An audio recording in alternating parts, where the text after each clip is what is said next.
Graça e paz. Boa noite. Eu queria começar com uma pergunta e uma provocação a vocês e eu gostaria de saber aqui, se tem alguém aqui. Eu ia perguntar quem tem é meio complicado, mas quem não tem, alguém aqui por acaso não tem um telefone celular, um smartphone? Todo mundo tem, né? Eu vou fazer uma outra pergunta, talvez vocês não vão entender, mas depois, quem sabe, faça sentido. Quem aqui não tem... Todo mundo sabe o que é isso aqui? Um taco de betes? Quem aqui não tem um taco de betes? Levanta a mão, por favor. Meu Deus. Quase todo mundo não tem um taco de betes.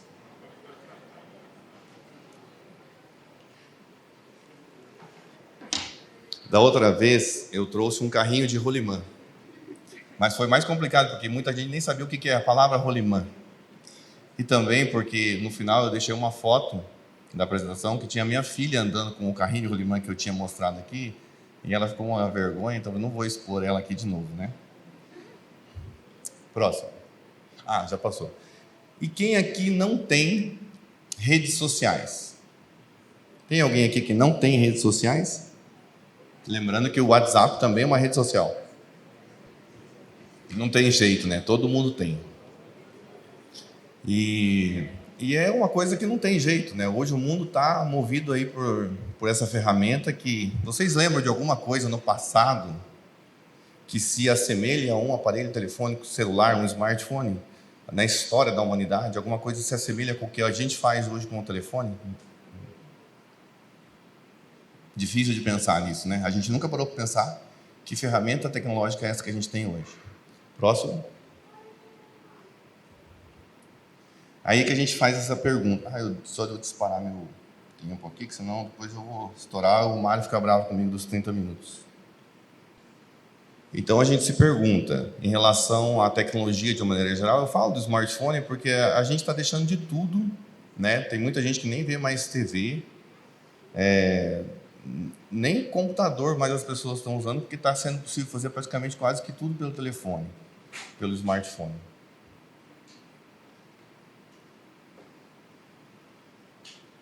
E a pergunta é, o que a gente faz? O uso da tecnologia, ele faz mal ou bem? Ou faz mais mal do que bem? Né?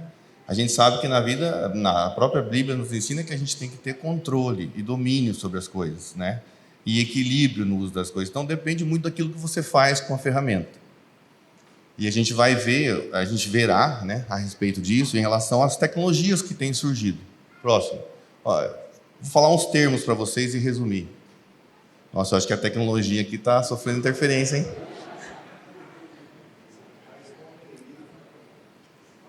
Eu vou pegar meu smartphone aqui para olhar a apresentação aqui. Então, vocês já devem estar familiarizados com alguns termos aqui. Robótica, né? A tão famigerada que se fala em inteligência artificial, que vem mudando tanto o panorama e o perfil das profissões de hoje. A nanotecnologia, a biotecnologia. Esse termo Big Data, né? Big Data, é antigo, mas a inteligência artificial tem a ferramenta que mais ela utiliza é coletar dados e analisar esses dados. IoT, todo mundo sabe o que é IoT? Né? A internet das coisas. Hoje, nos ambientes, nas empresas, nas casas, nos prédios, a gente não é monitorado simplesmente pelo nosso smartwatch ou pelo nosso celular, mas as câmeras, né? Os sensores, hoje tem os fornos, micro-ondas, as cortinas, as lâmpadas, tudo está conectado. E tudo isso gera informação, tudo isso está sendo analisado, tudo isso gera informação e cada vez mais, né? Os carros também, de uma maneira geral, tudo está se conectando à internet. E esse termo a gente usa para falar que é a internet das coisas. Computação quântica é um termo novo, né? Existem computadores quânticos já, que promete uma revolução muito grande em relação à tecnologia atual. Um exemplo é que tem um computador quântico do Google que ele quebra uma chave de criptografia instantaneamente, que o computador mais poderoso do mundo hoje convencional levaria 25 anos para quebrar, porque a maneira como o processamento é feito é muito diferente. Mas isso é uma coisa bem mais complicada de explicar. Vamos passar isso agora. E com todos esses equipamentos que estão monitorando a gente usa o celular, a gente pode pensar assim, se a gente consegue hoje no mundo ter privacidade. Alguém consegue sair de Londrina hoje sem ser registrado em alguma câmera, ou o seu próprio aparelho, ou o seu carro? É meio que impossível hoje. Então, a pergunta que se faz é: privacidade ainda existe? Vocês acham hoje que vocês conseguem fazer alguma coisa que não seja registrada? Então, para falar para vocês um pouquinho sobre os aplicativos dos smartphones. Todo app grátis, a gente deve saber, pelo menos todo mundo deve saber, que ele não é de graça. Ele pega algo em troca de você. Os aplicativos que te ajudam a se localizar, eles gravam a sua localização. Na outra apresentação que eu fiz, que ela é mais extensa, eu mostro um slide onde eu mostro os últimos 5 anos num gráfico onde eu estive. E cada vez que eu clico num pontinho ali, ele abre e mostra o tempo que eu fiquei em cada lugar. E isso todos os celulares de vocês, quando vocês instalam e ele pergunta lá: pode usar a minha localização? Você dá sim, você fica sendo registrado. Então, tinha viagens lá para São Paulo, viagens para fora, estava tudo lá, a data e a hora e o tempo que eu estive, até quando eu andava de bicicleta. E ele consegue traçar esse perfil. E ele usa essa informação e cruza com todos os outros aplicativos da mesma fabricante. Os aplicativos de compra, né, a gente já sabe que ele faz o perfil daquilo que a gente gasta. Tudo aquilo que a gente compra, já vem lá uma coisa parecida se oferecendo, né? Os aplicativos de saúde, né, eles gravam as suas jornadas, os seus exercícios, até sabe das suas doenças, que tem muito aplicativo que monitora isso, né? É tudo aquela famosa frase: melhorar a experiência do usuário, te dar mais conforto, cuidar melhor de você. Não sei se vocês sabem, recentemente saiu uma matéria em que as farmácias do Brasil, elas venderam 20 anos de informação a respeito do consumo de medicamentos. Aquela história de você quer um descontinho, me dá teu CPF. Todo mundo vai lá na farmácia e coloca o CPF lá para ganhar um descontinho. Não existe esse descontinho, porque o preço dos medicamentos tem uma tabela. É tudo igual. Aquilo ali, você colocar seu CPF, por exemplo, imagina que uma pessoa que foi na farmácia e falou lá que precisava de ácido fólico, fralda, estava grávida. 5 minutos depois que ela saiu da farmácia, ela recebeu no Instagram dela uma propaganda de minivan, carro para a família. Então, para vocês terem uma ideia de como que acontece, esses dados que a gente coloca, se você for na farmácia e colocar lá, você vai comprar insulina, você é diabético. Quando você for fazer um plano de saúde, se você não for rejeitado, o seu plano de saúde vai ser muito mais caro, porque hoje as operadoras de plano de saúde, elas analisam em tempo real, até inclusive o teu histórico, para fazer essa análise. E as farmácias fazem isso. Esse é um exemplo de informação, como a nossa informação ela está sendo coletada e usada por quem detém a informação, né? Lembra dos aplicativos de foto? Que você tirava uma foto para você ficar sabendo como que você era velho? Ou como que você era novinho? Por que você... o aplicativo lá de graça, você tirava a sua foto. Aí você ficava sabendo, o Wildo lá mesmo ficava novinho, né? Carinha de nenê. Ainda é.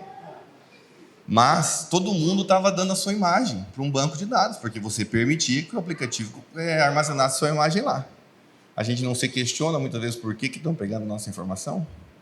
Eu vou depois dar um exemplo disso. E as redes sociais, elas analisam o nosso comportamento, definem os padrões de comportamento. Próximo slide. Aqui, então, tem um exemplo de aplicativos. Acho que a maioria de vocês conhece todos os aplicativos que estão aqui, né? Eu vou dar um exemplo para vocês de tecnologia usada para uma coisa boa. Pokémon GO. Vocês sabem que quem já correu atrás de monstrinho? Por favor, levanta a mão. O Hélio. né? A geração nova... Oh, desculpa falar seu nome, ele foi instantâneo. Ah, é? Por causa da filha. Você sabe que tem muita gente que comprava banco de baterias, porque aquilo consumia uma bateria gigantesca, porque usava o GPS, o plano de dados, e você tinha que usar a câmera aberta. E você tinha que consentir isso. E o pessoal saía. O meu irmão, mais velho que eu, veio me visitar de Curitiba aqui, catou a bicicleta e saiu correndo na cidade atrás de monstro, porque queria ganhar uns pontinhos. E é viciante, né? As pessoas queriam aquilo, era legal. E por que isso? De graça. Esse aqui foi um projeto de uma empresa que depois ela foi vendida para o Google Earth, né? O que acontece? O carro autônomo foi muito falho, porque eles mapearam a Terra toda pelo satélite e não tinha precisão. Eles precisavam afinar o mapeamento de ruas, praças, os lugares. Como fazer isso? Humanamente impossível para uma empresa rastrear o planeta inteiro, fotografar tudo, sabe? Para dizer onde é que estão as coisas.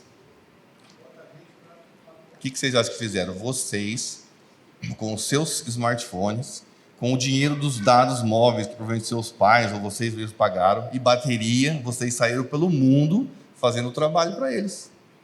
E eles remapearam o planeta em escala. Você pode perceber que tinha lugares que os monstrinhos apareciam, porque eles precisavam afinar aquele lugar.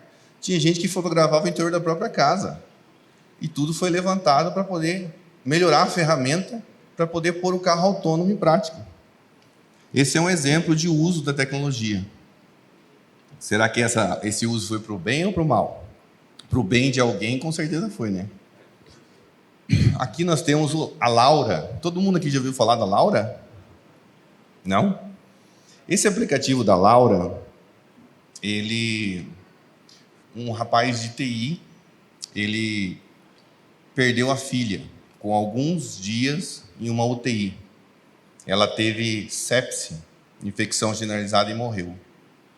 Esse rapaz, ele não se conformou com isso, ele queria achar um culpado. E ele pegou e foi para dentro do hospital, inclusive de Curitiba, e ele queria encontrar o culpado, ele queria culpar as enfermeiras, os médicos e tal. E ele ficou lá no hospital, conversou com o diretor, foi muito triste o caso dele, e aí ele pediu para ajudar, ele queria entender o problema.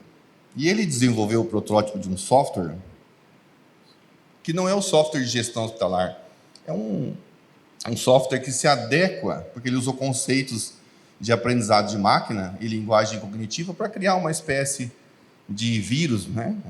Um software que se adaptasse ao sistema que a empresa tem, e ele lia os leitos do hospital, ele tinha conexão com o laboratório, e ele conseguia saber os exames das pessoas que estavam internadas, a temperatura, os dados dos pacientes, e assim ele conseguia evitar que a pessoa evoluísse da sepse para óbito. Porque para os médicos, quando uma pessoa entra em sepse, ela é muito difícil de detectar. Quando detecta, muitas vezes não tem o que fazer. E a pessoa vai a óbito. Então, a IBM viu essa proposta, colocou um mundo de dinheiro nisso, uma equipe, e melhorou a ferramenta e criou a Laura.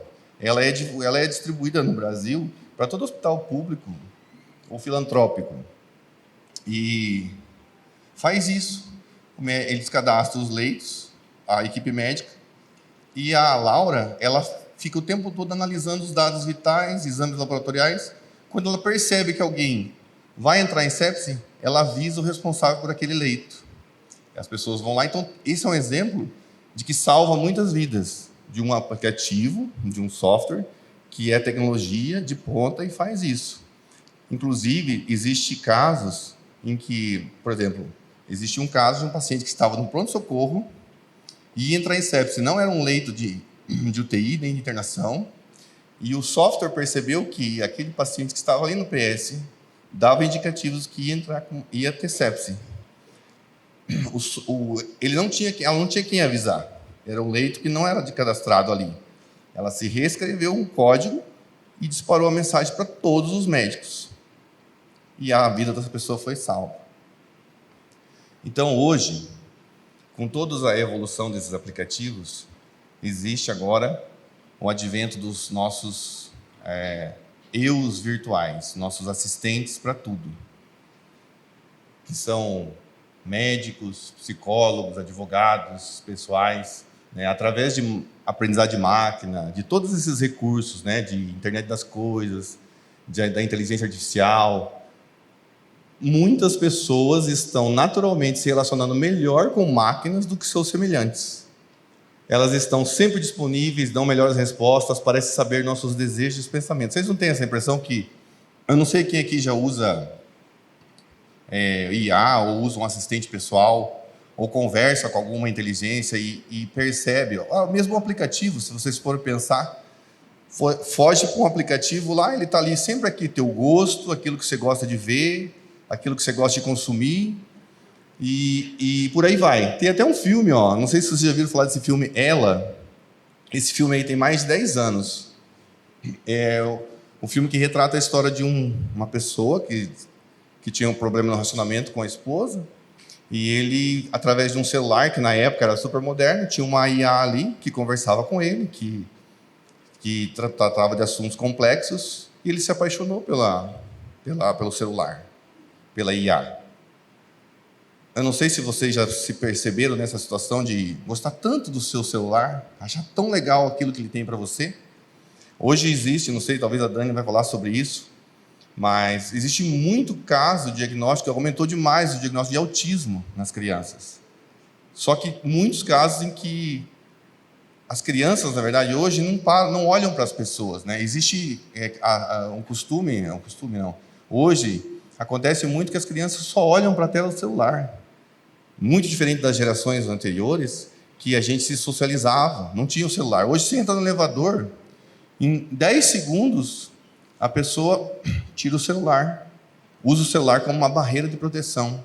Antigamente ia numa clínica, todo mundo conversava. Hoje todo mundo chega, cada um pega seu celular.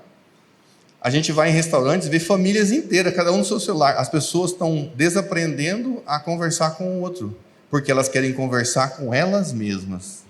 Porque não sei se vocês sabem, tudo aplicativo hoje, você tem uma conta nesse aplicativo. Você tem um perfil seu ali, que na verdade é você ali dentro. E as tecnologias de hoje, utilizando essas ferramentas de inteligência, elas estão traçando um eu digital dentro de cada um desses aplicativos. Quando vocês estão dormindo, a ferramenta não está dormindo. Ela está trabalhando para entregar para você aquilo que ela considera que é melhor para você. Muitas vezes, as pessoas têm a impressão de que precisam sair de férias e que precisam ir para tal destino, ou que ela gosta de uma coisa, ou que ela precisa fazer algo. Hoje em dia já está difícil afirmar isso, porque muitas, e nós vamos ver aqui na frente, das coisas que são colocadas para você, elas estão de acordo com uma agenda ou com uma tendência que pessoas estão bombardeando você com aquela informação. As pessoas hoje, eu aconselho vocês a começar a questionar se realmente tudo aquilo que vocês consomem ou que vocês estão fazendo é algo que realmente vocês querem, ou se vocês não estão sendo levados a querer consumir tal coisa ou tal produto. E aí vem essa questão. Quem tem o dado, quem tem a informação, o que essa pessoa tem? Eu, desde o começo da minha carreira de TI, a gente sempre falava que informação é poder. Nunca foi tão verdadeira essa frase, que informação é poder. Não tem um slide aqui, mas não sei se vocês sabem disso, 80% da informação produzida no mundo, ela está na América do Norte. Pode parecer estranho, né? Pode parecer que a Índia tem mais informação, a China, aliás, tem muito mais gente lá, mas não. Hoje, no mundo é produzido dado, enviado para servidores, né? A nuvem, a cloud.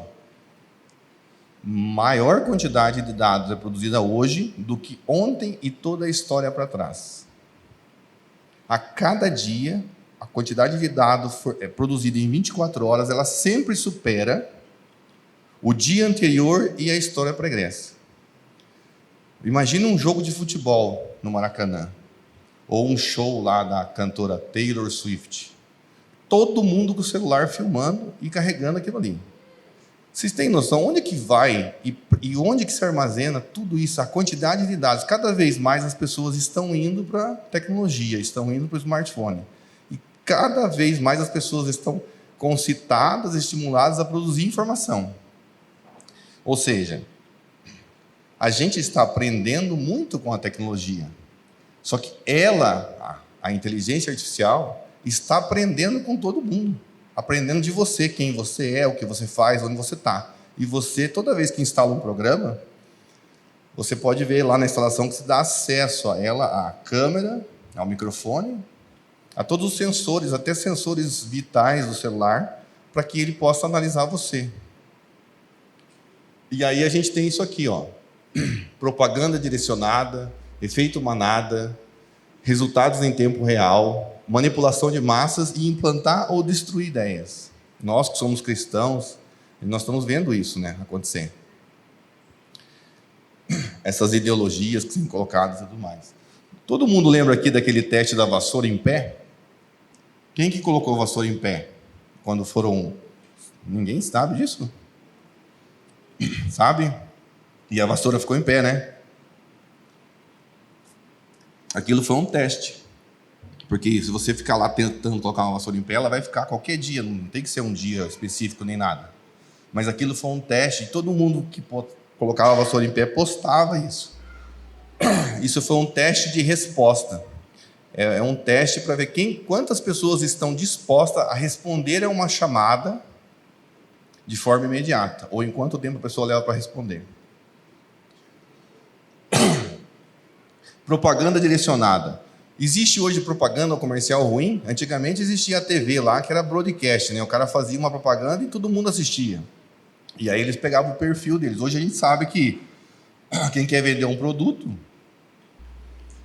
vende na internet. Ninguém mais quase está vendo TV. E quem vê TV, quem está fazendo propaganda na TV não sabe para quem está entregando informação. Hoje, com os aplicativos, a propaganda ela se adequa ao usuário. Ou seja, tem um ditado.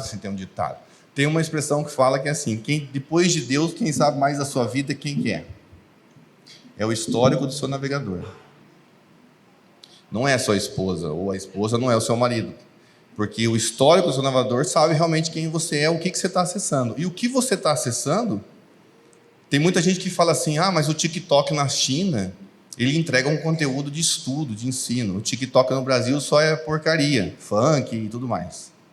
Mas, de fato, é o que as pessoas estão querendo ver. Aquele algoritmo é um algoritmo mais agressivo. Mas é, de fato, a maioria das pessoas querem ver isso. E muitas vezes você pode se perguntar, mas lá no meu Instagram aparecem umas coisas que eu não gosto. Só que no Instagram, quando você instala ele, você concorda que ele possa mostrar para você conteúdos que tenham a ver com os seus amigos. Eu posso mostrar conteúdo para você, de acordo com a tua comunidade, tipo assim, ele vai analisar o grupo de amigos que você segue e quem te segue. E ele olha e fala assim, os amigos dele fazem isso, eu vou mostrar isso para eles também. É uma forma de dissimular ideias para grupos. Então, muitas vezes, está aparecendo umas coisas aqui que eu não curto, mas eu vou começar a olhar. Você começa a ver aquilo sem querer. Não é sem querer. É porque esse algoritmo está analisando com quem você se relaciona. Então, isso é uma coisa para se pensar também. Quem você segue e quem segue você. Aquilo que você está... Aquilo que a pessoa faz também vai chegar para você. É como se fosse aqui, os amigos. Aí a pergunta... Aqui parece que só tem a nova geração, né? Não tem os da geração antiga. Muito pouco, né, Mário? A nova geração se deu conta disso. Esse slide é antigo, tá? O pessoal mais jovem aí vai achar que... Mas é que faz tempo que a gente fez essa apresentação. Então, nós estamos vivendo isso no mundo hoje. Inversão e desconstrução de valores. A realidade versus o virtual. A idealização da vida perfeita, né? Está causando muito o quê? Muita solidão, muita ansiedade, muita depressão e suicídio. Veja bem, todo mundo sabe aqui, ou todo mundo que tem rede social, que posta, não posta quando dá um tropeção lá e fica com o dedão inchado, né? Ou a louça suja na pia. Só posta o prato bem bonitinho lá, né? Aí o teu amigo do lado que está lá comendo arroz com ovo, olha aquilo e fala assim, puxa vida, como eu sou infeliz. Né? Ou a pessoa vê lá o menino se dando bem no futebol, né? Os meninos, né? As meninas lá se postam toda bonita na academia, no casamento, na festa, e a outra não tem esse perfil. Então ela se sente pressionada ou se sente infeliz. Mas todo mundo coloca no Instagram, no Facebook, aquilo que ela tem de melhor. E aí as pessoas têm o costume de achar que aquilo ali é o padrão. Olha uma coisa que aconteceu. Antigamente o pai era sapateiro, o filho era sapateiro e o neto era sapateiro. Porque ele cresceu assim, o pai ensinou a profissão e foi. Hoje, o filho e o neto sapateiro quer ser o Neymar. Por quê? Porque ele tem lá uma coisa que a internet traz, né, o Instagram, esses aplicativos traz, que o mundo está ali na palma da sua mão. Então você vê tudo aquilo que o mundo te oferece, muito mais fácil ali para você. Né? Antes era tudo regionalizado, tudo era pequeno, hoje é tudo global. A gente fala que a gente vive numa aldeia global, você tem acesso a tudo. Então, a gente sabe que em 1 milhão, ou mais de 1 milhão, vira um Neymar. Mas todo menino que gosta de futebol, ele acha que pode ser o Neymar, porque muitas vezes ele vê o que o Neymar lá oferece, ou o Cristiano Ronaldo, né? Eu estou dando exemplo do Neymar, mas pode ser um jogador de futebol, né? O Messi e tal, quem gosta de futebol. As meninas, elas veem uma influenciadora digital, ali está a Kardashian lá, mas eu falei da outra vez da Virgínia, né, que fazia uma maquiagem lá e vendia tudo o estoque antes de ser fabricado. Porque as meninas querem aquilo que ela tem, as pessoas querem do outro, né? E isso a rede social trouxe, essa aproximação, todo mundo se sente próximo hoje de todo mundo que é famoso e quer ser igual. Então isso gera um problema muito sério, essa comparação de vidas. Na Bíblia tem um versículo que diz assim: não cobiçarás a mulher do teu próximo, nem o servo, nem a serva, nem o jumento, nem qualquer coisa. Se vocês pararem para pensar, ficar olhando para a vida dos outros na internet, vendo o luxo, vendo o que o outro tem que você não tem, incorre nesse mandamento. Olha como que é isso. E isso tem causado... Pode passar o próximo slide. Já ouviram falar... Eu só tenho mais 3 minutos. Já ouviram falar desse termo FOMO? Quem que já ouviu falar de FOMO? Fear of Missing Out. Se já tiveram essa sensação de ficar fora da internet um tempo e começar a se sentir mal, achar que está perdendo alguma coisa, de estar fora da internet? Quem fica muito aí na internet, às vezes o celular fica sem bateria, ou acaba a luz, acaba a internet, fica deslugado, ou vai para um acampamento. Nós fizemos um acampamento aqui com os adolescentes, ficamos em Mauá, num lugar que não tinha internet. Só que foi maravilhoso ficar sem tecnologia, porque tinha outras coisas para fazer lá, igual um taco de betes, né? E aí a criançada esqueceu da tecnologia. Não vi ninguém lá falando que estava com ansiedade. E hoje está acontecendo muito.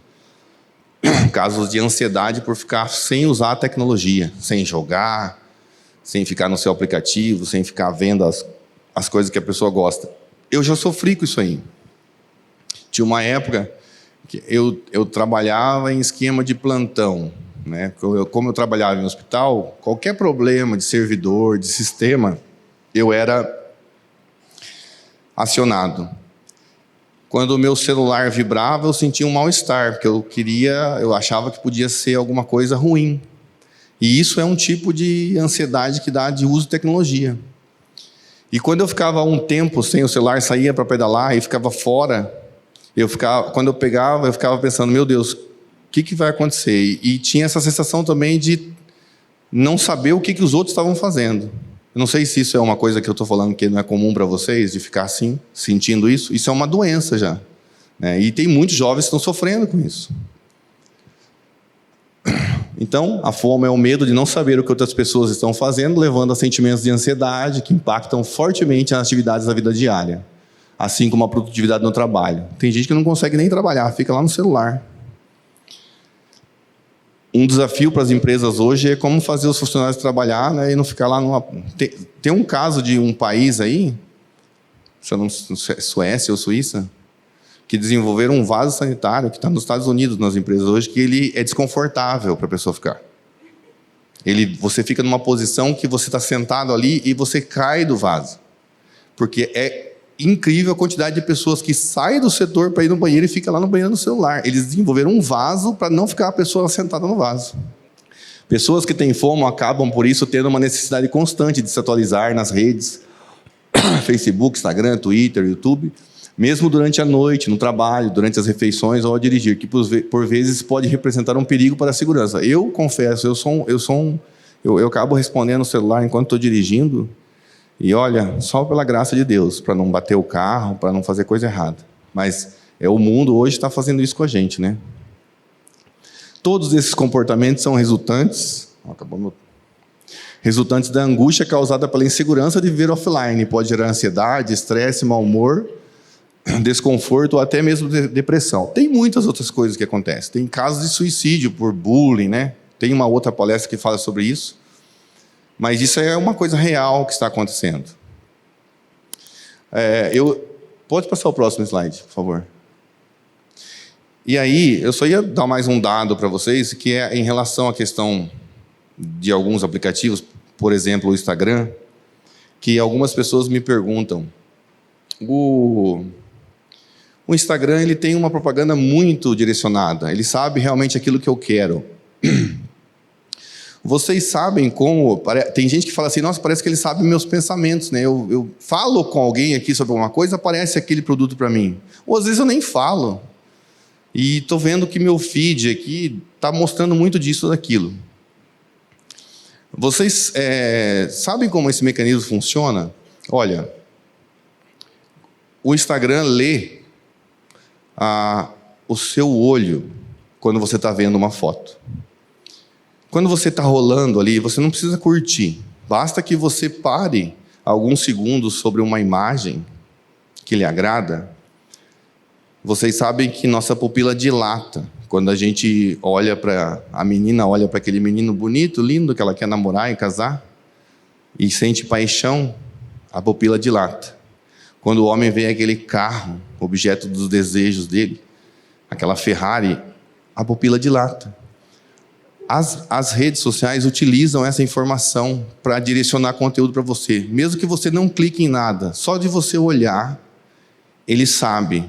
E aí é uma forma como essas plataformas enxergam você. Elas enxergam você e elas conseguem saber os seus desejos. A gente brinca até num outro slide que a inteligência artificial parece aquela lâmpada do ladinho. Você esfrega e vem os seus desejos. E é antigo isso, né? Então aqui eu coloquei só algumas formas básicas, né, da gente tentar. Não dá para viver mais sem o celular, mas a gente tem que tentar fazer algumas coisas, né? O Pedro, a Dani vai falar aqui sobre dados também, a gente diminuir o uso do celular, se é que isso é possível, né? É um desafio para todos, né? Então, viver os momentos ao invés de publicá-los nas redes sociais. Tem gente que vê um outro se machucando ali na frente e filma em vez de ajudar. Porque é mais importante postar do que fazer. Ou tirar foto do prato para mostrar para todo mundo o prato que ela vai comer. E aí o prato esfria.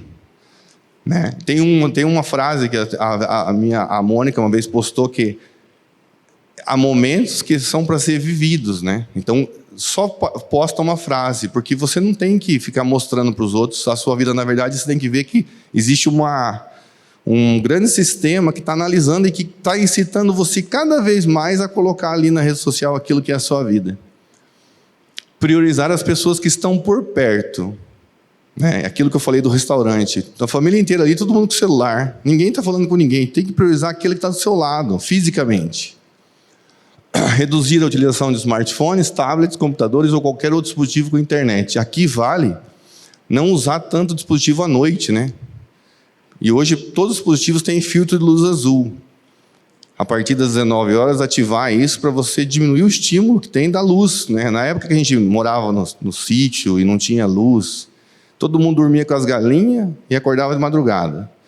Quem é da área de medicina sabe que nossos hormônios eles são produzidos das 9 à meia-noite. Testosterona, GH, todos os hormônios para a gente se recuperar, eles são produzidos antes da meia-noite. Um sono das 9 à meia-noite vale mais que um sono da meia-noite às 6. E todo mundo hoje está dormindo depois da meia-noite. Então, aí a pessoa tem cortisol, estresse, sendo que deveria ser o contrário. Interiorizar que as pessoas que postam conteúdos na internet não têm vidas perfeitas e que escolhem os melhores momentos. Aquilo que eu falei antes. A gente só quer postar aquilo que é bonito, mas as pessoas são pessoas como a gente. Tem os mesmos problemas e não é perfeito. Até algumas pessoas, celebridades, falaram isso. Há uns 2, 3 anos atrás, o Justin Bieber fez uma postagem falando isso. Gente, a vida das pessoas não é aquilo que vocês estão vendo. Isso aí é uma tremenda de uma farsa. Ocupar o tempo livre com outras atividades, como ler, ver filmes, jogar jogos de tabuleiro e passear com animais de estimação. Aí eu volto aqui perguntar de novo para vocês. Agora todo mundo sabe o que é isso aqui, né? A gente teve alguns eventos aí que a gente até, né, Maurício, até quebramos uns negócios aqui de tanto que os meninos gostaram. E esse é um exemplo de coisas que a gente tem que fazer para tentar diminuir o uso disso, né? Para tentar viver mais a vida e não querer mostrar uma vida que só está alimentando informações falsas. Aí eu vou deixar para vocês esse versículo de Oséias, que diz que o meu povo está sendo destruído porque lhe falta o conhecimento. O conhecimento de tudo isso que eu quis trazer para vocês é um pouquinho só, né? A gente tem muita informação a respeito disso, mas eu espero que eu possa ter contribuído com alguma coisa. Eu sei que os jovens aqui já estão carecas de saber de tudo isso, mas se eu puder contribuir com alguma coisa, eu espero que eu tenha contribuído. E o próximo, que eu acho que já é bem antigo isso, mas que mostra como que a vida tem que ser vivida, pelo menos em alguns slides, assim, que eu sei que as pessoas veem isso e acham isso muito agradável, mas só achar agradável e voltar para a tela do celular e ficar enterrado dentro de casa não vai mudar muita coisa. Então, gente, agora a gente vai continuar com a apresentação e depois, se vocês tiverem perguntas, eu vou tentar responder aquilo que eu puder, tá bom? Eu agradeço, muito obrigado. Pessoal, obrigado, Cristiano, meu irmão. Foi muito legal a gente rever essas informações. E agora eu não sei se a Dani vai querer falar, expor alguma coisa antes de responder as perguntas, é isso? Tá, então eu vou convidar a Dani para vir aqui. Todo mundo conhece a Dani? A Dani é psicóloga, ela é especialista em neuropsicologia, em análise do comportamento, autismo e saúde mental. E também é esposa do Pedro Medeiros. E mãe da Sara, isso aí. Gente, então a Dani vai, acho que tem uns slides aqui que você vai apresentar, né? Boa noite, gente, graça e paz. Vou continuar falando um pouquinho desse assunto, então, para complementar essas informações tão preciosas que o Cristiano já trouxe para a gente. E depois, no final, a gente vai ter um momento também para responder perguntas, tá? E agora eu queria trazer algumas informações mais do ponto de vista cerebral, da psicologia, né, e dessa área que eu estudo, que é a neuropsicologia, sobre como que a tecnologia impacta em tudo, mas especialmente no desenvolvimento cerebral, né? Tanto lá dos pequenininhos, dos adolescentes que estão com esse cérebro em formação, mas também de nós adultos que temos acesso à tecnologia há tanto tempo. Pode passar, por favor. E aqui eu queria citar para vocês uma pesquisa que foi feita pela Academia Americana de Pediatria e a Academia de Psiquiatria.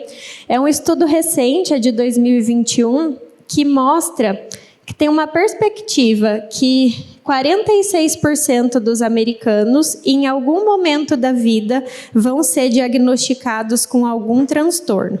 Então, quando a gente olha esse número, é um número muito alto. É quase 50% da população que em algum momento da vida vai ser diagnosticado com algum transtorno, né? E a gente que trabalha com isso sabe o quanto que um transtorno traz impactos muito grandes na vida, tanto da pessoa quanto do familiar.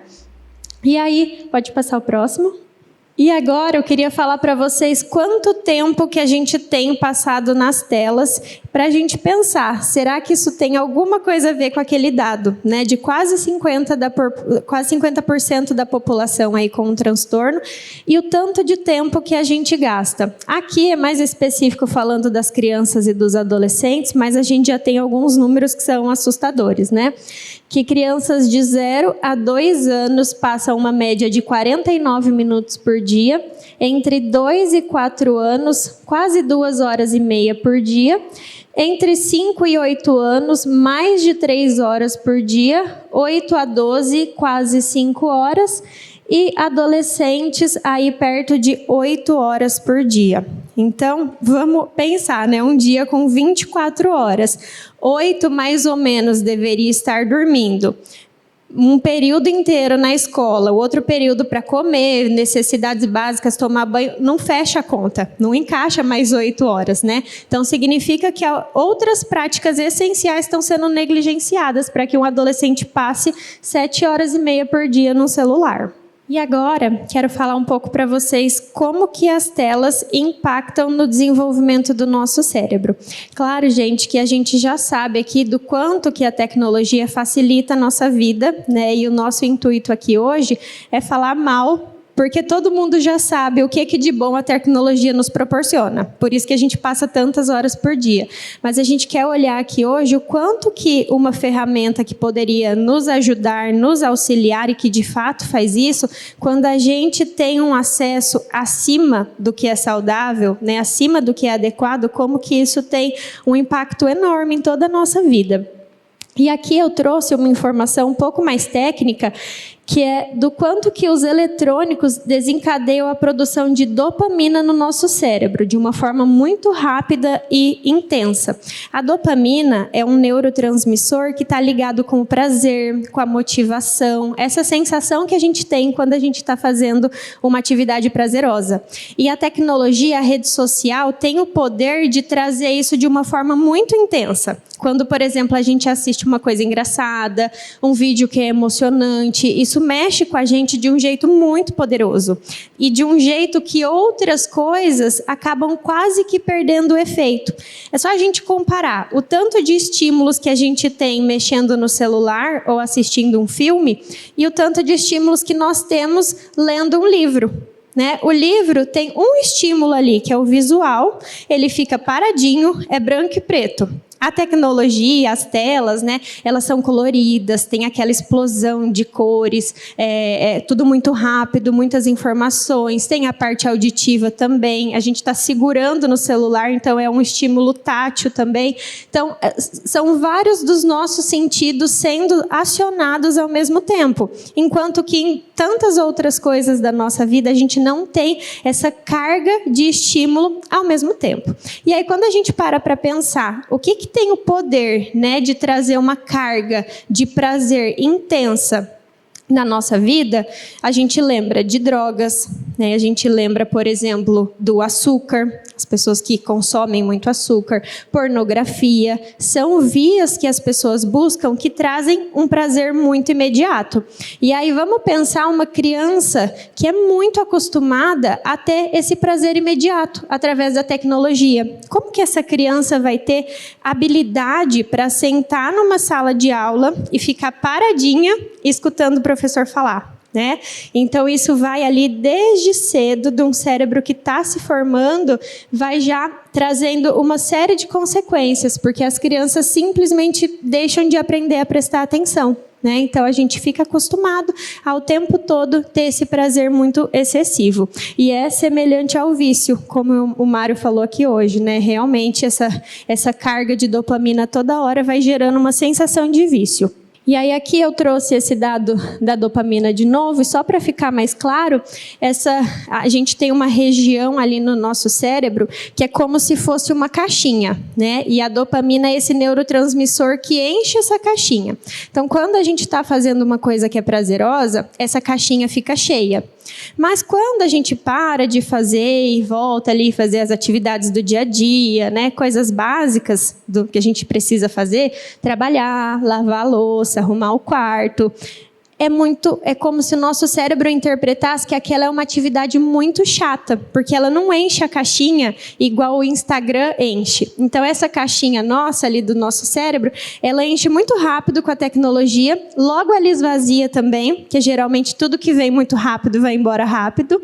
E aí, quando a gente vai fazer outras coisas, essa caixinha enche só um pouquinho. E aí o nosso cérebro interpreta a informação assim, nossa, essa atividade aqui é chata, isso é entediante, deixa eu voltar para a tecnologia, porque aquilo ali sim, né? Aquilo tem o poder de me deixar feliz. E aí, mais uma vez, a gente pensa em alguém que fica o dia inteiro buscando isso, como que vai ter essa capacidade de conseguir prestar atenção em outras situações, né?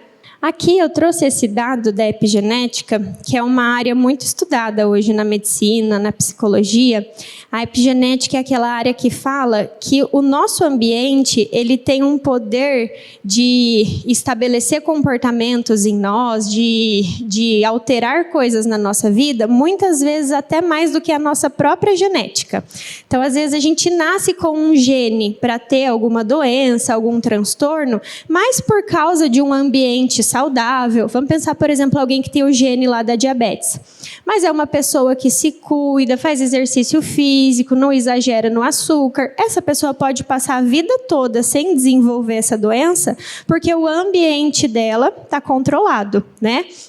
E aí a epigenética mostra exatamente isso, que não é porque a gente tem uma carga genética de alguma coisa que necessariamente aquela doença vai se manifestar. Mas, por outro lado, às vezes a gente tem uma carga genética muito pequenininha para desenvolver algo, ou nem tem o gene para desenvolver alguma doença, mas por causa de um meio muito problemático, uma vida que não é saudável, a gente acaba desenvolvendo essas doenças. E aí a gente volta exatamente na tecnologia, né? O quanto que as redes sociais ali, que a gente tem acesso o tempo todo a conteúdos como, por exemplo, violência, o bullying, a pornografia, a vaidade, a mentira, o engano, que tudo isso a gente encontra facilmente, né, na internet, no Instagram.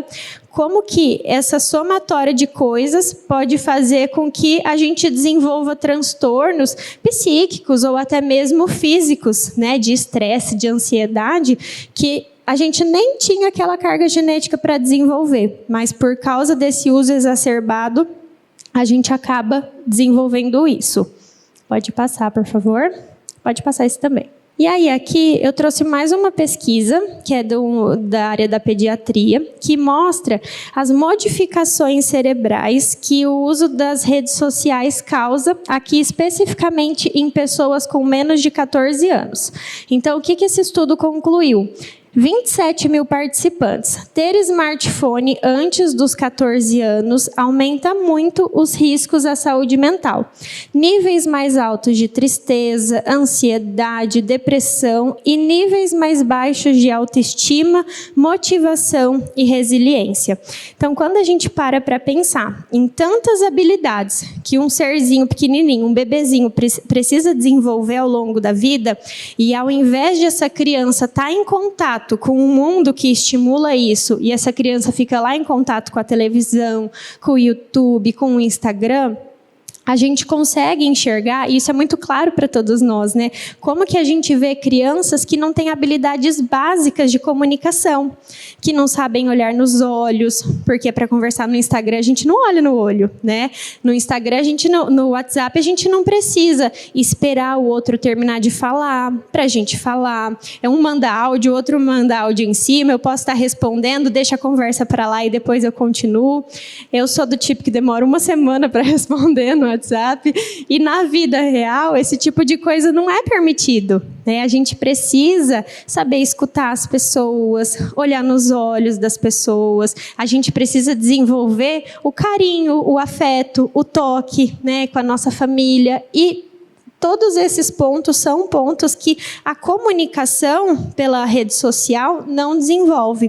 E aí eu acho que gera aquela falsa sensação de que a gente está se comunicando, né? Porque, nossa, hoje eu conversei com 10 amigos, eu estou num grupo que tem 30 pessoas, mas às vezes essa mesma pessoa, quando é colocada numa situação de grupo, não sabe conversar, né? Às vezes não sabe nem identificar o que ela gosta, o que ela não gosta, porque ela fica ali o tempo todo só recebendo informação de rede social. E aí esse é um outro ponto que eu queria falar aqui com vocês, do tanto que esse uso exacerbado de tecnologia gera uma passividade também no ser humano. Porque para todas as outras atividades da vida que a gente quer se desenvolver, aquilo exige um esforço, né? Se a gente quer aprender a tocar um instrumento, você tem que estudar aquilo ali, você tem que ir até a aula. No começo a gente não sabe nada e tem que perseverar, tem que ter paciência.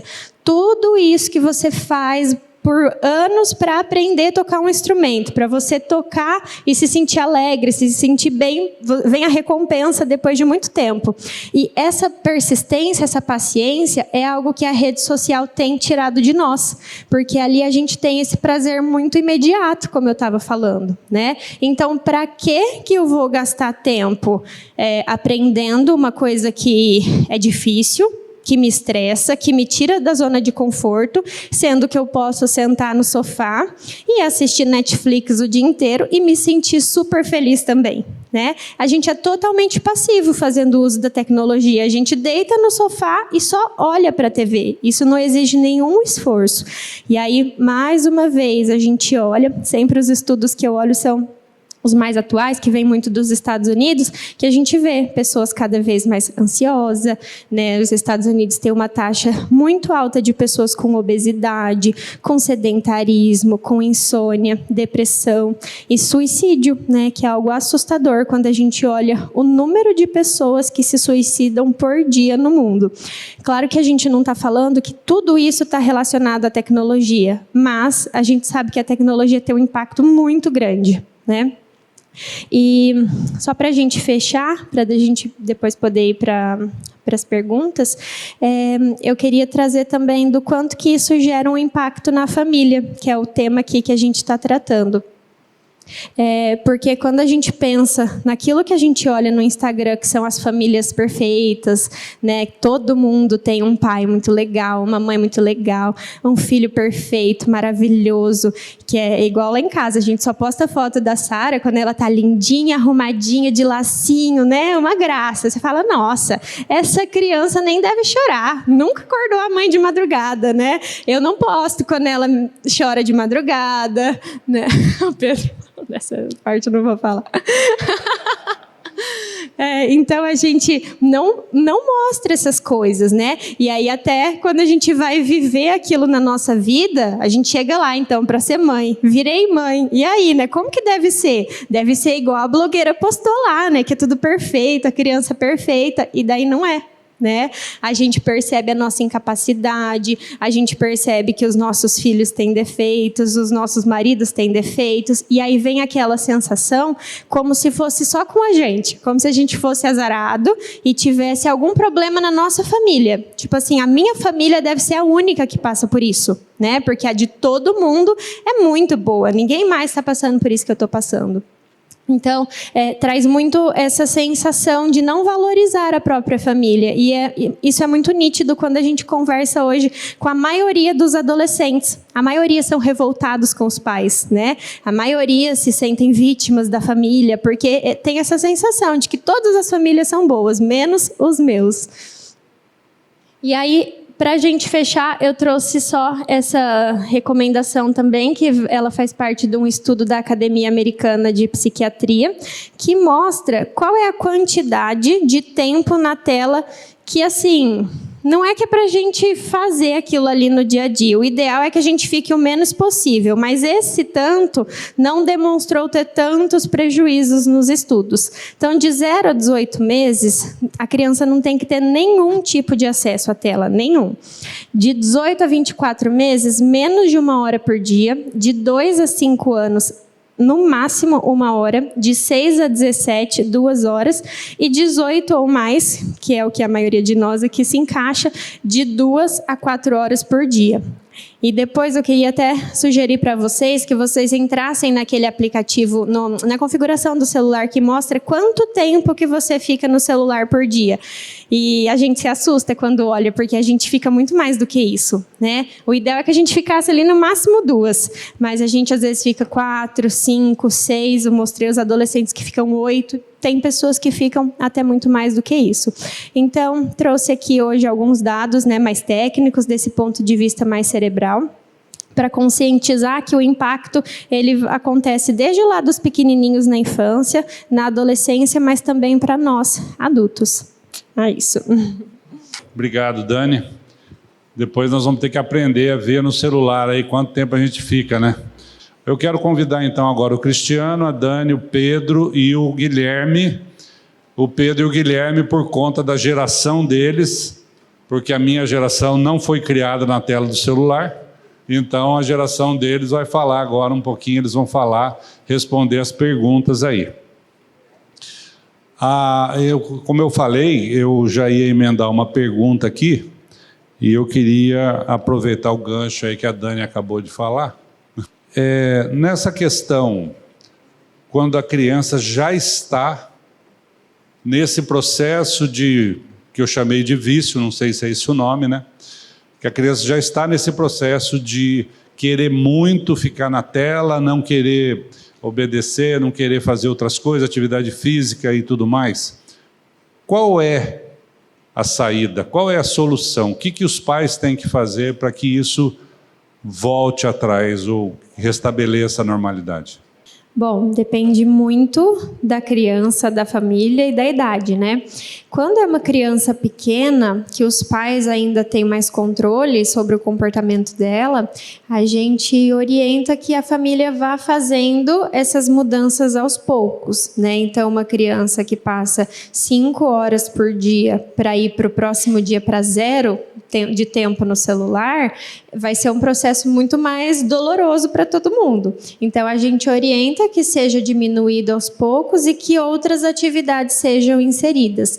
Mas nós já temos, assim, muitos casos, especialmente quando a gente pensa aí no Japão, né, na Coreia, que estão sendo criadas clínicas para internar pessoas viciadas em tecnologia, né? Quando a gente está falando de um adolescente que os pais já não têm controle, ou um jovem, né? Então, o tratamento chega a ser medicamentoso e às vezes precisar de internação. Alguém tem alguma pergunta aí? Cristiano, a questão dessa invasão que todo mundo tem com as mídias sociais, até que ponto isso é prejudicial? Eu vou entrar num banco, ele pede para mim a minha foto, ele pede minha digital, ele pede uma senha, ele pede dados pessoais.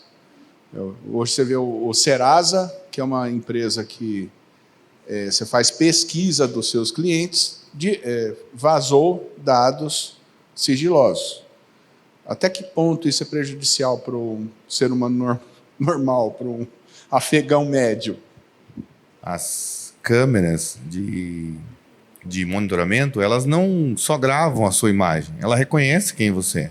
A maior parte das câmeras hoje, desses prédios aí, a qualquer câmera, né, tem reconhecimento facial, mas na verdade ela identifica você. Esses aplicativos que eu falei que você tira foto e concorda de usar a sua foto, hoje é usado em grande escala para reconhecer as pessoas, né? Em relação a teu dado, é impossível hoje você não colocar seus dados em tudo, né? Eu não sei se vocês sabem, mas as ferramentas do Google e da Apple, elas oferecem quase que diuturnamente informações sobre seus dados quando são vazados. Vocês devem ver que de vez em quando vocês recebem um e-mail falando, você tem 32 senhas que foram vazadas. Vocês já viram isso? Informa vocês, vá lá, mude sua senha, porque a gente tem costume de usar senha para tudo.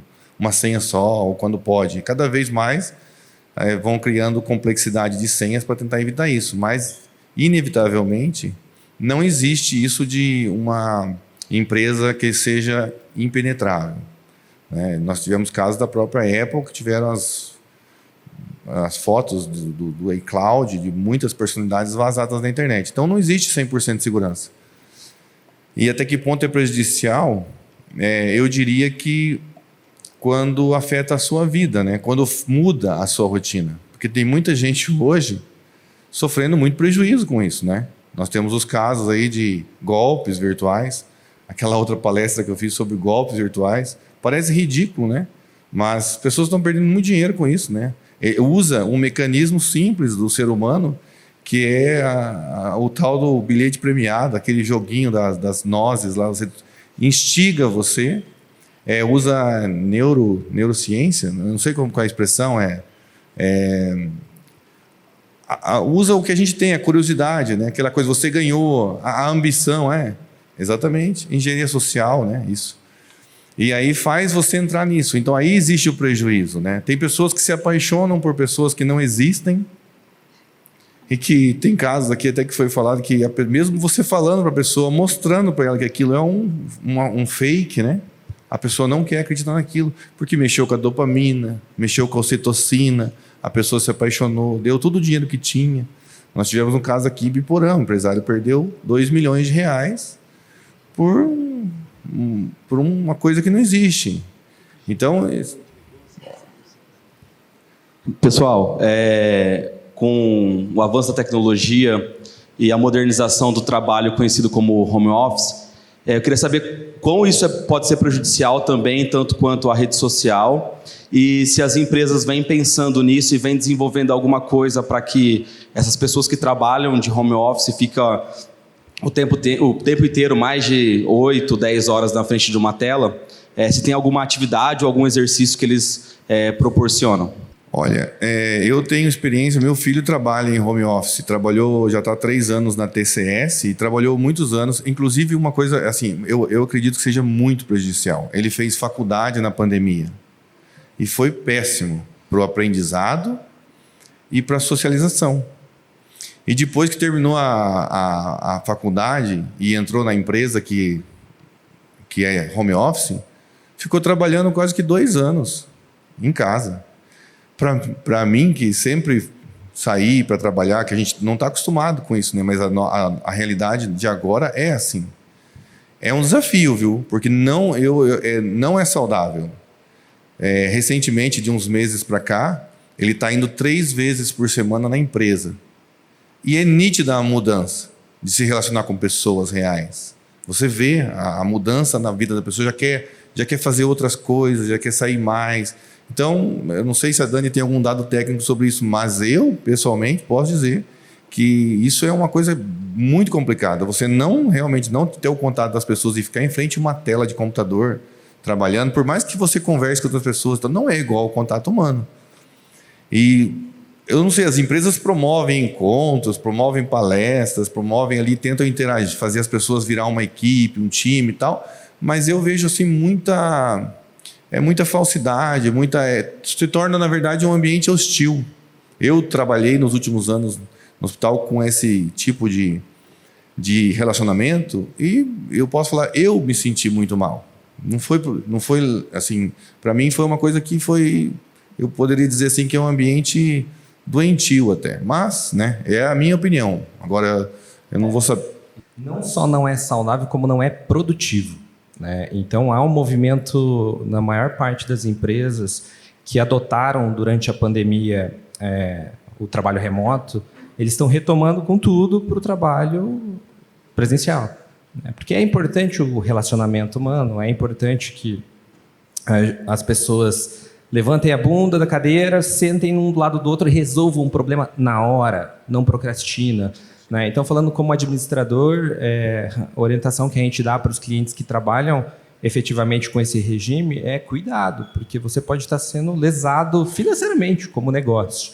Então a gente falou dos aspectos mentais, mas uma empresa ela existe para que tenha performance, né? Para que tenha lucro, que as pessoas possam entregar.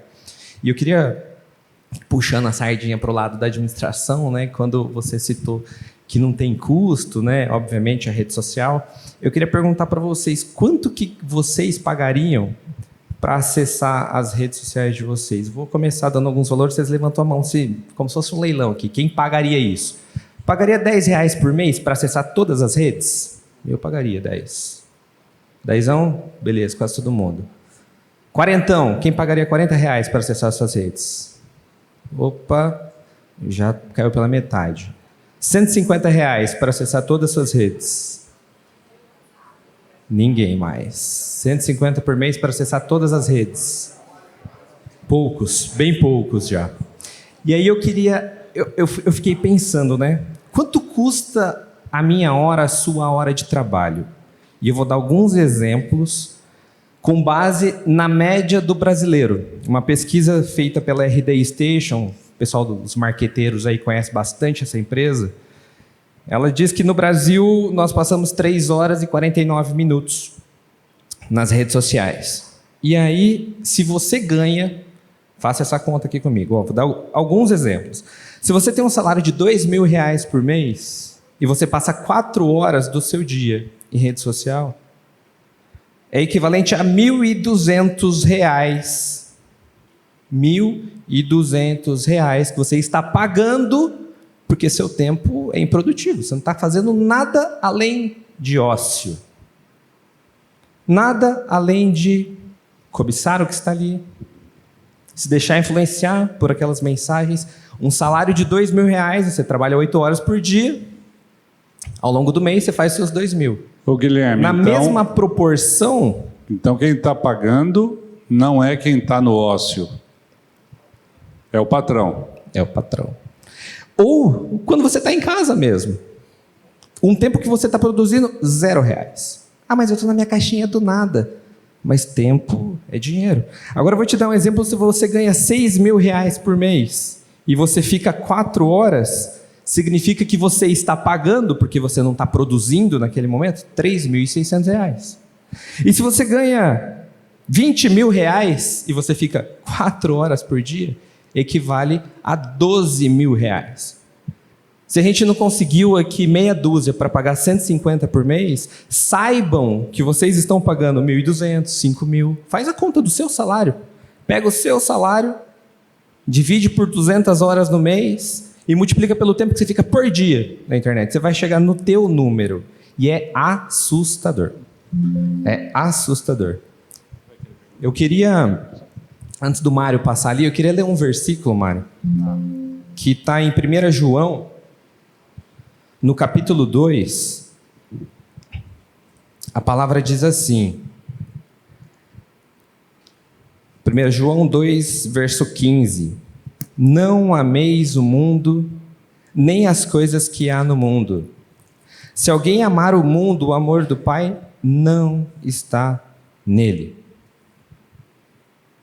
Porque tudo o que há no mundo, tudo, a concupiscência da carne, os desejos da carne, a concupiscência dos olhos e a soberba da vida não procede do Pai, mas procede do mundo. Ora, o mundo passa bem como a sua concupiscência, aquele, porém, que faz a vontade de Deus permanece eternamente. Será que é a vontade do nosso Deus que a gente gaste tantas e tantas horas em uma rede social? Assistindo o teu programa de esporte, inútil, não serve para nada. O tempo não tem retorno. Nunca mais ele volta. Quanto tempo a gente tem gasto lendo as Escrituras? Quanto tempo a gente tem gasto orando? Quanto tempo a gente tem gasto em comunhão com os irmãos? Queridos, isso é para mim, tá? Não estou falando para vocês, não. Estou falando para mim. Que o Senhor tenha misericórdia das nossas vidas. Porque a gente está desejando o mundo quando a gente está lá, entregando todas as nossas horas livres para o ócio. O inimigo, ele sabe como nos atrair. Ele sabe como atrair a nossa atenção. E o Cris e a Dani mostrou. Eles usam a ciência para isso. E eles nos enlaçam. É o laço do passarinheiro. Mas a palavra fala que aquele que descansa à sombra do onipotente, meu irmão, aí não tem vez não. O que eu queria deixar para vocês, em cima de tudo isso que a gente está vendo, é que a gente não ame o mundo nem as coisas que há nele. Que nós possamos buscar verdadeiramente o reino de Deus e a sua justiça. Em todo tempo. Eu não estou falando para você deletar sua rede social aí agora, neste instante. Tem muita gente que precisa, inclusive, para trabalhar. Mas é preciso ter um zelo ardente pela palavra de Deus. Quero perguntar para a Dani. Se você sabe, podia falar um pouco se tem alguma pesquisa sobre a interferência da mídia entre os casais na sexualidade, porque isso a gente vê, né? Os casais ficam no videogame, no celular, no iPad, e aí não tem tempo de se relacionar, perde a habilidade. Então, eu queria que você falasse um pouco. Sim, com certeza tem esse impacto em todas as relações familiares, mas pensando no casamento, que é uma relação que precisa tanto, né, disso, do tempo de qualidade, de um conhecer o outro, que a Bíblia fala, né, que a gente é uma só carne com aquela pessoa. Quando a gente, por exemplo, está à mesa para fazer uma refeição e a gente fica com o celular, assistindo televisão, olha quanto que isso está roubando de nós, né? Da gente conseguir estar ali com o outro, conversando, sabendo como que foi o dia, sabendo o que o outro precisa. A gente deixa de servir o outro porque a gente está muito focado em receber um estímulo que é legal para nós, né? Seja um programa que a gente está assistindo. E aí, isso é só o que afeta no sentido do tempo de qualidade, mas quando a gente para pensar, até na própria parte da sexualidade, né? O quanto que no Instagram as pessoas são expostas a conteúdos sexuais que vão deturpando, né, a mente daquela pessoa, a forma com que o homem vê uma mulher, né? A insatisfação que isso é gerada no casamento, porque, como a gente falou, né, na rede social tudo é perfeito, todo mundo é bonito, e em casa não é daquele jeito, né? Então, acho que especialmente nisso. Gostaria de compartilhar com os irmãos, para a gente meditar juntos, né? Porque, afinal de contas, a gente ouve tanta coisa, né? Tanta informação, e o que o Senhor requer de nós em tudo isso, né? Eu gostaria que os irmãos abrissem comigo o Salmo 39, versículo 6. A gente observar esse texto bíblico. Primeiramente, só a parte A ali do versículo 6. Do Salmo 39. Com efeito passa o homem, como uma sombra, em vão se inquieta. Então aqui nós vemos o salmista trazendo esse foco na inquietação do ser humano, né? E como isso... se a gente for observar tudo que nós falamos aqui hoje, como isso muitas vezes, na maioria das vezes, é em vão, né? Claro que nós utilizamos a rede social, o celular, etc., muito para o bem também, né? Pela graça de Deus, nossa comunidade mesmo, nós compartilhamos o Evangelho pela internet, muitas pessoas já foram alcançadas pela misericórdia de Deus, mas se a gente for observar dessas horas que nós ficamos no celular durante o dia, quantas que realmente foram para esse tipo de benefício, de uma forma mais equilibrada, e quantas que foram em vão, assim como a palavra de Deus diz, né? E sempre nós estamos buscando esse estímulo rápido, a gente está inquieto, né? A gente não descansa mais no Senhor, a gente não contempla mais o Senhor, assim como o Cristiano falou. Quando a gente vai num lugar bonito, numa viagem, a gente chega naquele ápice de um momento de que você encontra aquela coisa maravilhosa, aquela natureza, enfim. O Gabriel e a Isa foram lá para a Suíça e viram cada coisa linda, e às vezes a gente fica querendo, a gente não curte o momento, mas a gente fica tão preocupado em postar, em mostrar, que a gente acaba às vezes não curtindo o momento, né? Isso vale para todos nós aqui, né? Então, como ser humano, ele em vão se inquieta, né? Eu gostaria que os irmãos avançassem um pouquinho aqui no livro de Provérbios. Tem um texto lá no capítulo 15, versículo 16, que o Senhor nos chama a observarmos também. Provérbios capítulo 15, versículo 16. Melhor é o pouco, havendo o temor do Senhor, do que grande tesouro onde há inquietação. E quando nós observamos toda essa questão tecnológica que nós estamos enfiados nisso, né, como nós somos inquietos, né? A gente acorda, a primeira coisa que a gente quer fazer é olhar o celular, então a gente não se aquieta mais no Senhor, a gente não descansa mais no Senhor do jeito que a palavra nos chama a fazer, pela graça de Deus, né? Então, nós sabemos que todo esse estímulo que nós recebemos, essas informações, elas estão cada vez piores, nós somos bombardeados diariamente com tudo isso, né? Nós temos hoje, todos nós aqui, meus irmãos, somos tentados a isso, e nós temos dificuldades em orar, se concentrar para orar. Nós paramos para orar, passa 2 minutos, a gente já perdeu concentração, a gente já não sabe mais por que orar, né? E a palavra nos chama a orar, a gente meditar no Senhor, né? Nós não conseguimos mais nos concentrar na palavra de Deus, nós sentamos para fazer um devocional, e nós temos essa dificuldade por quê? Porque a busca, assim como a Dani trouxe esse termo mais técnico, né? A busca por essa dopamina, ela é muito mais fácil, passiva na tecnologia. E até quando nós vamos para a palavra de Deus, que traz um gozo muito maior para nós, que nascemos de novo, nós somos tentados a buscar essa dopamina em outras áreas, né? Essa alegria, esse gozo no coração, né? Então nós não conseguimos mais orar como a palavra de Deus nos chama, mais se concentrar na palavra. E nós vemos que o Cristiano compartilhou como o sistema, ele praticamente nos obriga a estarmos nisso, né? A não ser que você mora numa caverna, nós estamos enfiados nisso, né? O sistema, ele te obriga, porque até a gente estava conversando ali antes, o WhatsApp é considerado uma rede social, né? E hoje, como que você fica sem o WhatsApp? Você fica assim, você perde benefícios, você acaba ficando por fora de muita coisa importante, realmente importante. Então, o próprio sistema nos joga isso, né? Então, como isso é sério, né? Então, como que nós podemos, né, lidar com tudo isso, né, na vida cristã? Nós vemos que isso nos afeta fisicamente, neurologicamente, assim como a Dani trouxe alguns dados aqui, e espiritualmente, com certeza, né? Porque isso afetando a nossa família, a nossa vida devocional, isso nos afeta, é um prejuízo muito grande espiritualmente falando, né?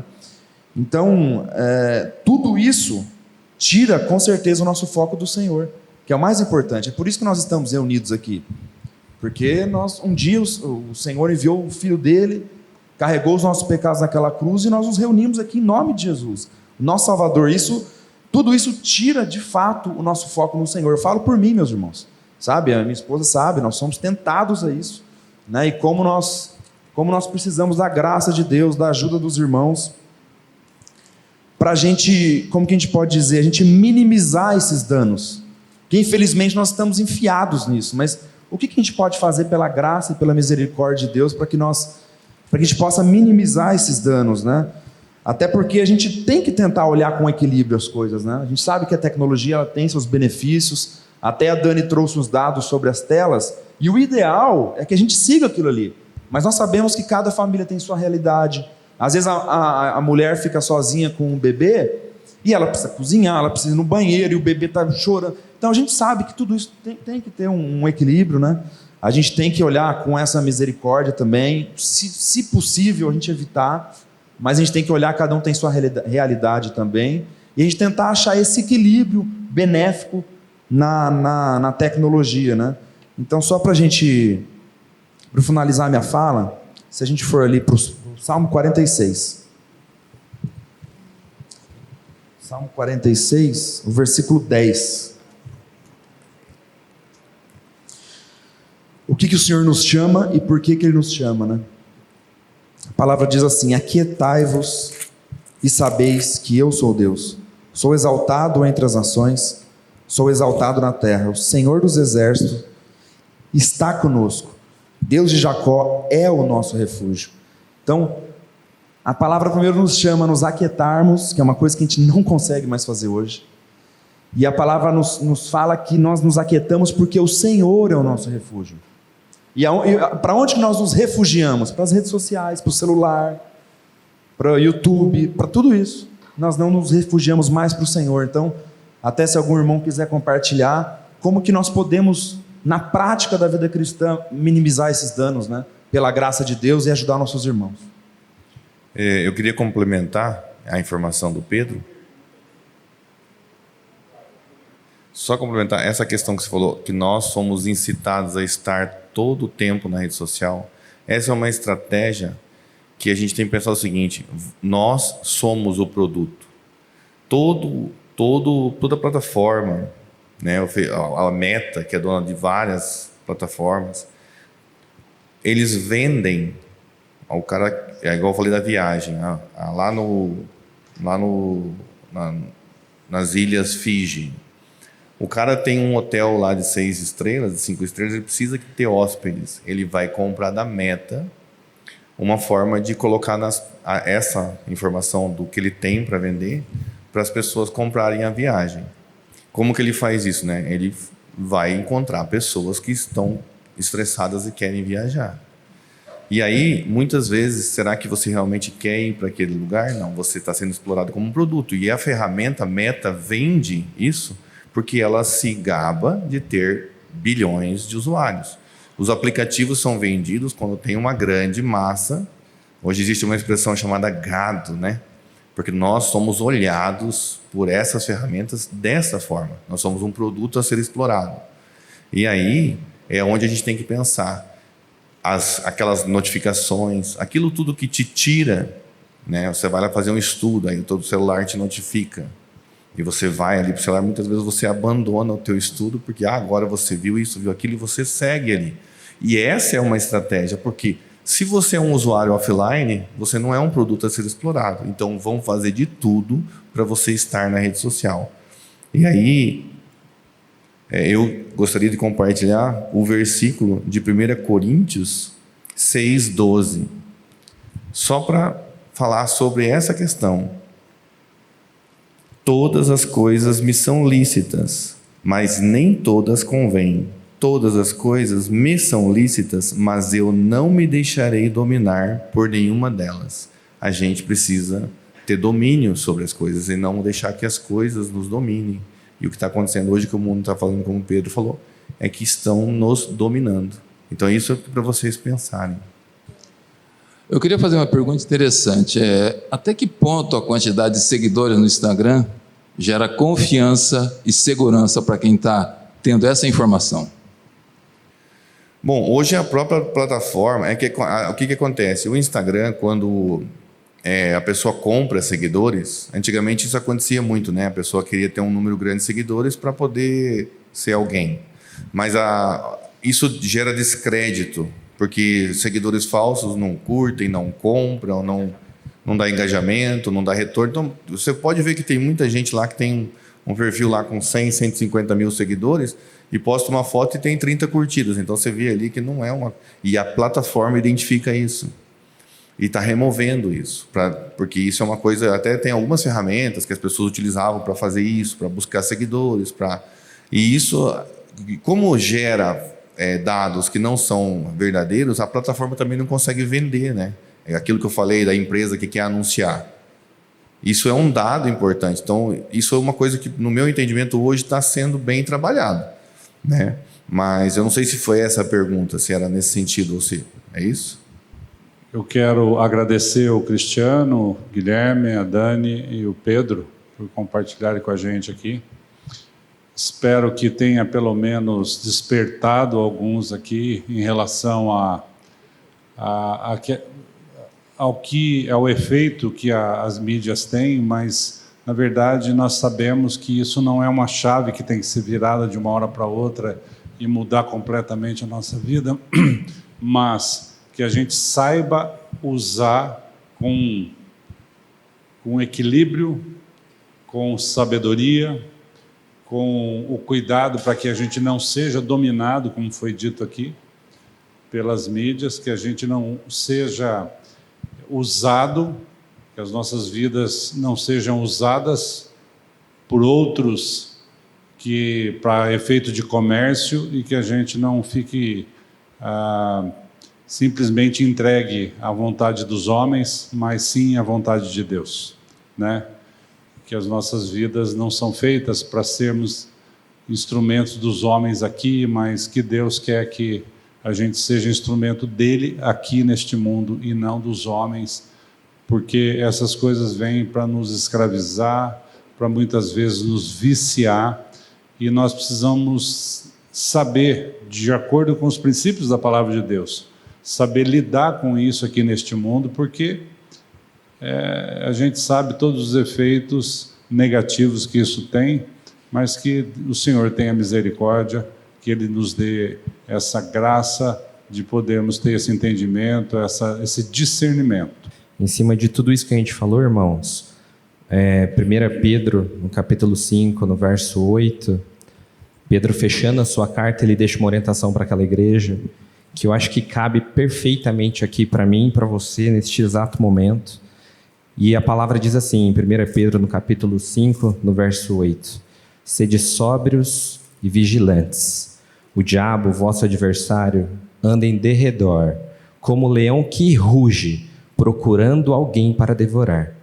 Resisti-lhe firmes na fé, certos de que os sofrimentos iguais aos vossos estão se cumprindo na vossa irmandade, espalhada pelo mundo. Todos nós estamos sofrendo com a mesma coisa, irmãos. Não acontece só com você na sua casa. Ora, o Deus de toda graça, que em Cristo vos chamou à sua eterna glória, depois de terdes sofrido por um pouco, Ele mesmo vos há de aperfeiçoar, firmar, fortificar e fundamentar. A Ele seja o domínio pelos séculos dos séculos. Amém. Amém. Me chamou a atenção uma coisa que a Dani falou aqui, sobre essa questão do gene. Não é porque nós temos um gene que aquilo vai se desenvolver. Ou muitas vezes alguém não tem e acaba desenvolvendo. Eu não sei se isso tem fundamento, mas eu já ouvi falar que todos nós temos células cancerígenas em nossos corpos. Todos.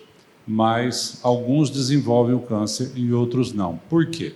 Então, nós precisamos entender que mesmo que muitas vezes você pare e pense que aquilo não tem outro meio, não tem jeito de mudar, saiba que o nosso Senhor é poderoso para mudar qualquer situação na sua vida.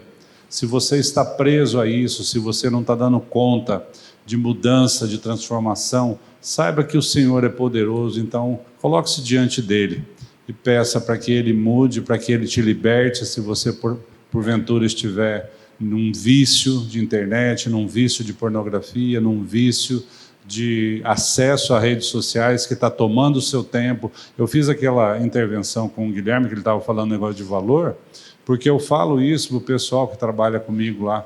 Às vezes, você trabalha, você é pago para trabalhar 8 horas por dia, mas você trabalha só 7, porque 1 hora você fica na internet vendo as coisas particulares. O que está acontecendo? Você está roubando, né? Você está ganhando para não fazer nada. Então isso é pecado. Tem nome, isso é pecado. Precisamos entender que o nosso Senhor não tem relação com o pecado, Ele não tem prazer no pecado, e nós, como filhos de Deus, nós precisamos ficar atentos a isso, né? Precisamos testemunhar o quão santo nós somos, porque nós temos um Deus que é santo em nós. Amém? Pai querido, muito obrigado, Senhor, por esse tempo, obrigado por esse aprendizado que nós tivemos aqui. Pai, traz a luz para que nós andemos na luz, que é Cristo Jesus.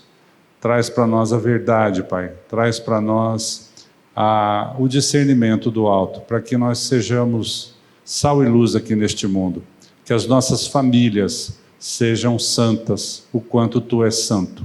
Pai, muito obrigado por esse tempo que o Senhor nos deu, e é no nome de Cristo Jesus que nós oramos. Amém.